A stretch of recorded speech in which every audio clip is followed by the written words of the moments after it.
Welcome to the Red Carpet Movie Review. Today we're going to review Kingsman, The Golden Circle. Right here on the red carpet. Ladies and gentlemen, live from Hollywood, California, welcome to the Red Carpet Review, starring the Showstopper, Shawn Valentino, also starring Rich Twilling. Today we review Kingsman, The Golden Circle, live from the red carpet.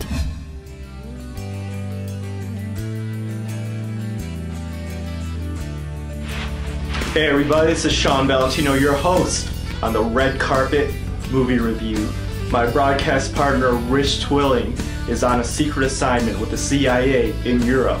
So today I'm going on my mission solo, and today we're going to review Kingsman, The Golden Circle. Now, Kingsman, The Golden Circle is once again directed by Matthew Vaughn, and it stars Taron Egerton and an ensemble cast of really good actors including Colin Firth, Halle Berry, and ironically, even though you have an Oscar-winning cast, this is a really stupid movie. And this film is a sequel to Kingsman, The Secret Service, which I thought was a really entertaining movie. It was one of the surprise hits of the year, and I thought it was an exciting satirical take on the James Bond and Mission Impossible franchises, and it added some really fun twists to a familiar genre, which is the spy genre.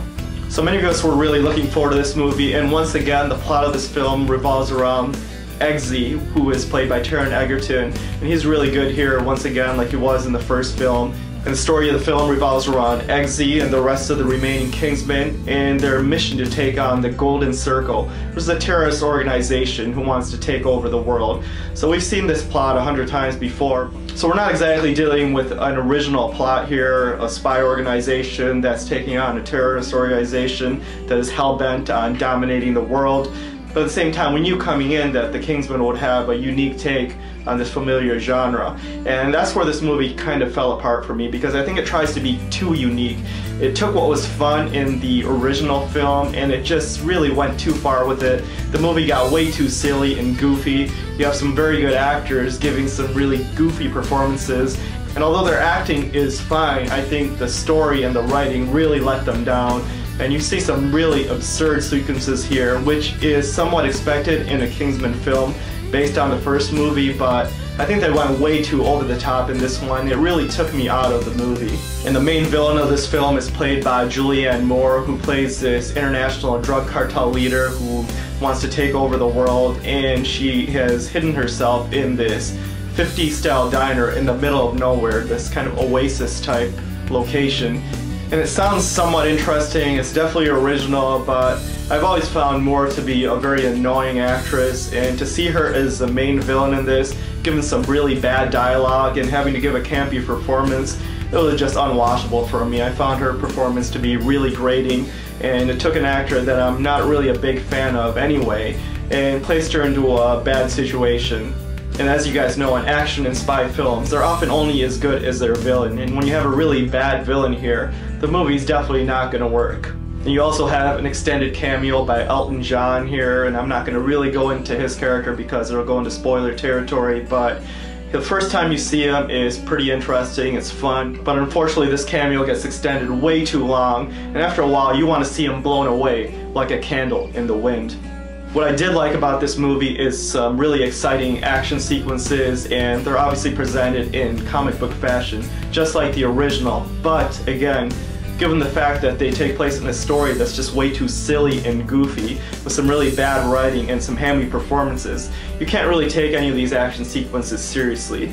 And what I think worked in the first movie is there was a level of seriousness to the plot, even though it was a satire. I was really invested in the characters in the original film. And this movie, which was 2 hours and 20 minutes long, felt about 4 hours long because I didn't really care about any of the characters, and without any stakes or emotional investment in any of the characters, I found myself really bored halfway through, wanting to leave the film. So if you're a fan of the original, this movie might be slightly entertaining enough to have on the background at home. You definitely don't need to go see this in the theater, because it took all the great elements of the first film and just flushed them down the Golden Circle. And while the original film was a satire, this movie just becomes a mockery of a satire, and that's just not going to work at all. It's one of the more disappointing films of the year. It's not as bad as other movies like The Mummy and the latest Transformers, but it's more disappointing than it is awful because I think it had a lot of potential.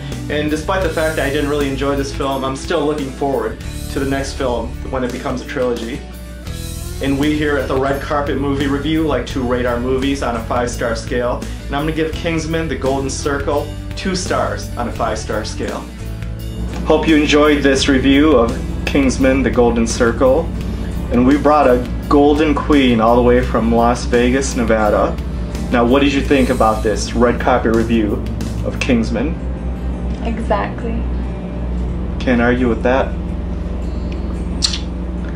Thank you so much for watching. Be sure to click that like button and press subscribe, and we'll see you next week on the red carpet.